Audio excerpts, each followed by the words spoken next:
وسوسہ تو ایک طرف رہ گیا، اگر وہاں شیطان بھی آئے تو ٹک نہیں سکتا، تو بھاگ جاتا ہے، وہ تو بھاگ جاتا ہے، شیطان بھاگ جاتا ہے۔ حضرت سیدنا غوث اعظم رضی اللہ تعالیٰ عنہ کے پاس آیا تھا، شیطان حضور غوث پاک کے پاس آیا تھا، آتا ہے پر اللہ والوں کے پاس ٹکتا نہیں، آ جاتا ہے، ٹکتا نہیں۔ حضور غوث اعظم رضی اللہ تعالیٰ عنہ نے 40 سال اللہ کی عبادت کی،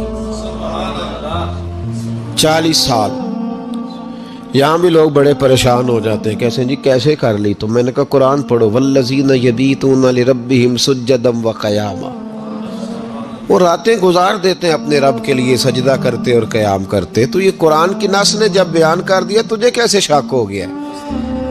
قرآن کی نص بیان کر رہی ہے کہ اللہ کے کچھ بندے راتیں سجدے اور قیام میں گزار دیتے۔ حضور غوث اعظم نے 40 سال عشاء کے وضو سے فجر کی نماز ادا فرمائی۔ تو ایک دن آسمان پہ نا ایک چھوٹا سا بادل کا ٹکڑا آیا، معاذ اللہ ثم معاذ اللہ، وہ کہنے لگا عبد القادر میں تیرا رب ہوں۔ اس کے اندر سے آواز آئی، میں تیرا رب ہوں، تو نے بڑی عبادت کر لی، اب تو بے شک پڑھ بے شک نہ پڑھ۔ کئی ملنگوں کو معاف نہیں ہو گئی معاذ اللہ کہ بے شک پڑھ بے شک نہ پڑھ، عام اجازت ہے۔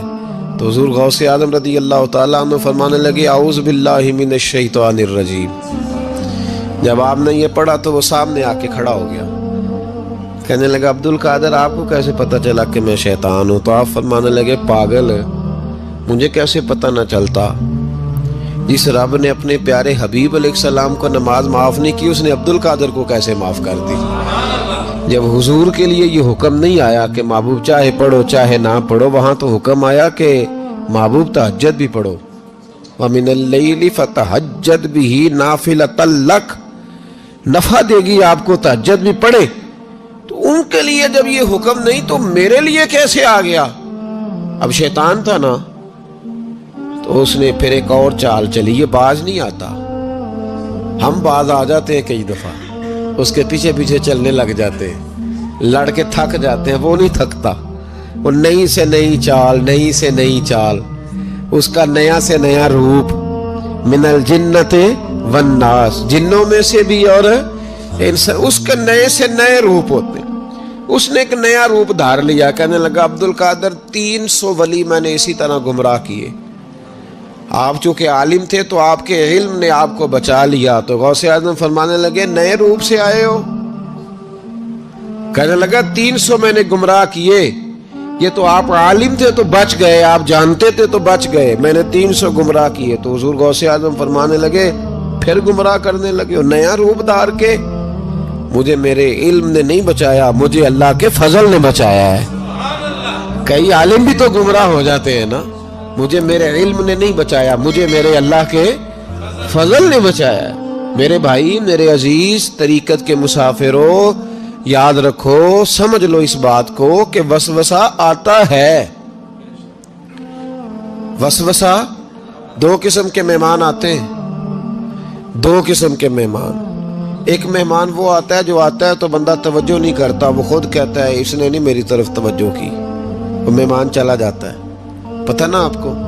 اور جس کو بندہ اٹھ کے سینے سے لگائے اور اس کے ساتھ گفتگو شروع کر دے، وہ مہمان جاتا ہے؟ وہ تو بیٹھا رہتا ہے، وہ تو نہیں جاتا۔ تو وسوسہ آتا ہے، جو تو توجہ نہ کرے اس کا چلا جاتا ہے، اور جو سینے سے لگا لے، سوچنے لگ جائے، غور کرنے لگ جائے، اس کا وسوسہ بیٹھ جاتا ہے، اسی کے پاس رہتا ہے، دوستانہ کر لیتا ہے، کئی دفعہ تو بالکل مکان ہی ساتھ بنا لیتا ہے، ہر وقت کوئی نہ کوئی بات کان میں، ہر وقت کوئی نہ کوئی بات کان میں۔ کیوں وسوسہ آتا ہے؟ تجھے کیسے آ گیا؟ جس کا یقین کامل ہو اسے وسوسہ کیسے آئے؟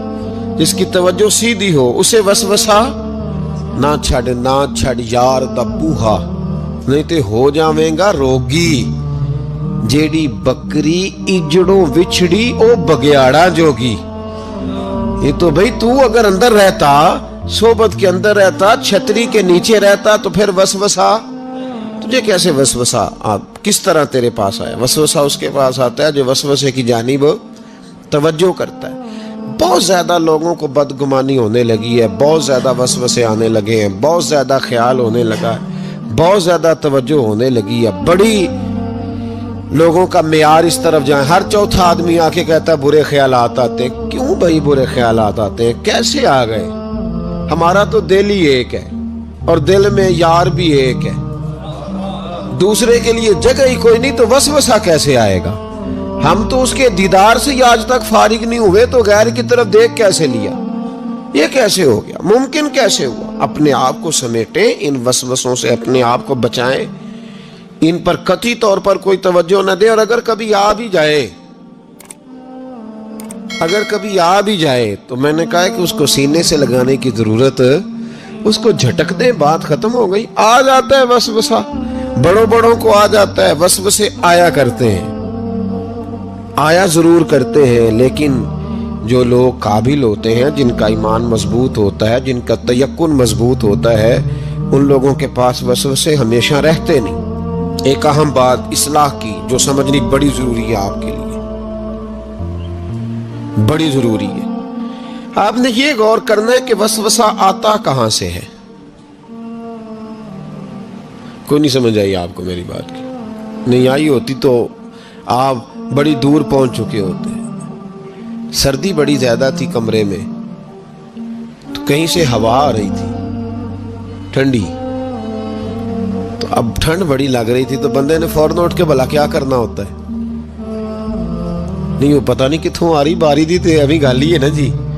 اگر تو کھڑکی سے آ رہی ہے تو کس کو بند کریں گے؟ اور اگر دروازے سے آ رہی ہے تو جی، اور اگر چھوٹے بچے نے پنکھا چلا دیا تو جی، چل پنکھا رہا ہے بندہ سارا دن دروازہ بند کرتا رہے.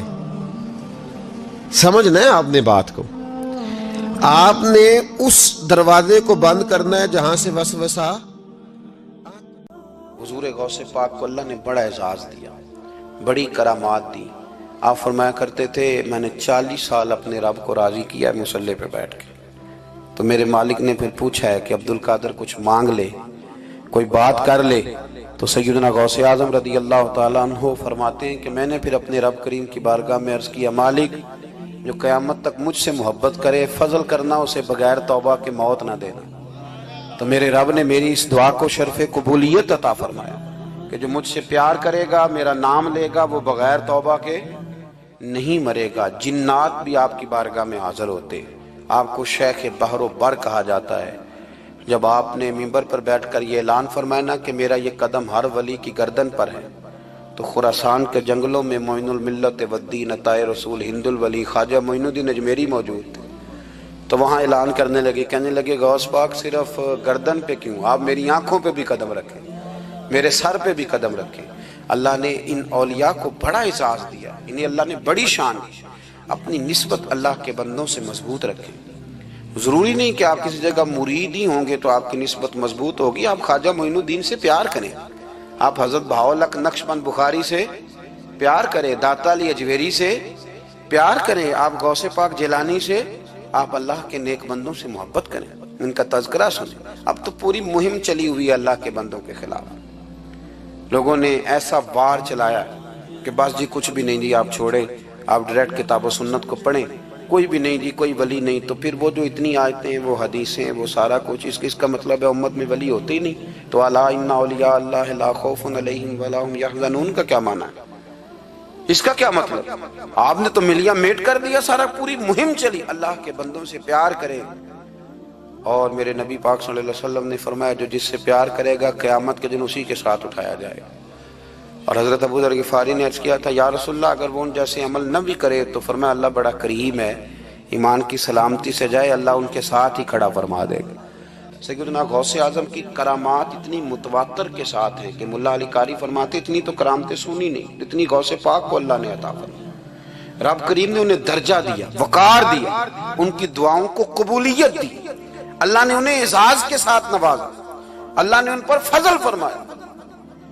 ایک تاجر تھا تو ملک شام جاتا تھا اکثر تجارت کرنے کے لیے، مال کما کے لاتا، غریبوں کی بھی مدد کرتا، مدارس کی، مساجد کی، سب جگہ جہاں دین کی ضرورت ہوتی پہنچتا. ایک بغداد میں اور درویش بھی گزرے جن کا نام شیخ حماد ہے، وہ بھی بڑے درویش تھے. وہ تاجر شیخ حماد کے پاس گیا، کہنے لگا میرے لیے دعا کر دے، میں جا رہا ہوں سفر کے لیے. تو انہوں نے کہا میں صبح بتاؤں گا. استخارہ کیا, صبح کہنے لگے نہ جانا, تیرا مال بھی لٹ جائے گا اور تو قتل بھی ہو جائے گا. وہ بڑا پریشان ہوا, حضور غوث پاک کے پاس گیا, کہنے لگا حضور وہاں بھی میں نے کہلا بھیج دیا ہے, سامان میرا پڑا ہے, جاؤں گا نہیں, پیمنٹ نہیں کروں گا, ملے گا نہیں تو خسارہ ہو جائے گا, مہربانی فرمائے. غوث پاک نے مراقبہ کیا اور میں تو جا اللہ خیر کرے گا, تو جا اللہ خیر کرے گا. مرید کا عمل کے یقین, پیر کا عمل کے یقین. چلے آپ فیصلہ کر لیں تو میں آگے بڑھتا ہوں. حضرت غوث اعظم رضی اللہ تعالیٰ عنہ نے مرید سے کہا تو جا اور اللہ خیر کرے گا. وہ گیا, کہتے میں نے پیمنٹ کی, مال لیا, واپس آیا. گھوڑوں کا سفر تھا, رستے میں رات کو ایک جگہ سویا, خواب دیکھتا ہوں. خواب میں ڈاکو آ گئے, انہوں نے پہلے مال لوٹا, پھر مجھے قتل کیا, اور جب میرے گردن پر انہوں نے خنجر چلائی, خواب دیکھ رہا تو میری فٹافٹ آنکھ کھل گئی, اور جب میری آنکھ کھلی تو میں اسی وقت ہی رخت سفر باندھا, سر پٹ گھوڑے دڑائے, کچھ رات کو کچھ دن کو, سویرے بغداد پہنچ گیا. کہتے خیال تھا کہ پہلے غوث پاک کے پاس جاؤں گا, لیکن پہلے شیخ حماد سے ملاقات ہو گئی. میرا چہرہ دیکھا, پریشان تو دیکھ کے مسکرائے, فرمانے لگے بھی تیرا پیر بڑا شاندار ہے, تیرا پیر بڑا شاندار ہے. وہ کام جو حقیقت میں ہونا تھا نا, حقیقت میں انہوں نے دعا کی ہے تو رب کریم نے اسے خواب بنا دیا ہے. ان کی دعا کی برکت سے اللہ نے اسے, اب میں بات مضبوط کرنا چاہتا ہوں تو میں ایک حدیث پاک بھی پڑھ دوں. لوگ کہیں گے جی مرنے والا بھی بچ جاتا ہے, عمر بھی بڑھ جاتی ہے. مشکات کی حدیث ہے, ترمذی میں بھی موجود ہے. نبی پاک صلی اللہ علیہ وسلم نے فرمایا اگر تم چاہتے ہو رزق بھی بڑھ جائے, عمر بھی لمبی ہو جائے, تو اپنے رشتہ داروں سے اچھا سلوک کرو. اس کا مطلب ہے کہ عمر بڑھ جاتی ہے, موت کچھ وقت کے لیے ٹل بھی جاتی ہے. حضور غوث پاک رضی اللہ تعالیٰ عنہ نے نا نبی پاک صلی اللہ علیہ وسلم کی اتباع میں وقت گزارا ہے.